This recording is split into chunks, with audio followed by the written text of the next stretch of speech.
Hello! Magandang buhay, magandang araw sa ating lahat. Samahan nyo ko ngayon, pupunta tayo ngayon sa Longpin guys. Time check is 9:05 AM ng umaga guys. Yan.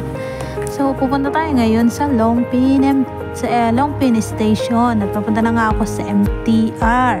Alam nyo guys, yung sa bahay namin, pagbaba mo MTR na, kaya madali na ako nakabiyahe.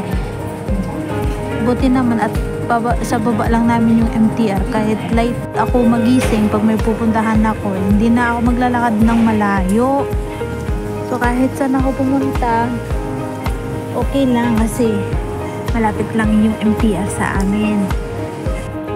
At nang nakarating na ako sa pupuntahan ko, grabe guys, walang tao.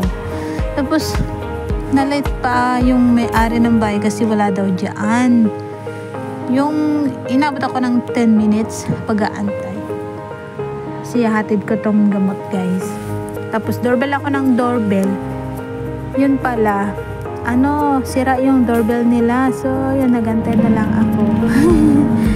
Ayun na, naiabot ko na. Tapos umuwi na din ako agad. Then nag-joyride. Tapos nag-mini stop ako sa Park Signature. From Park Signature to MTR.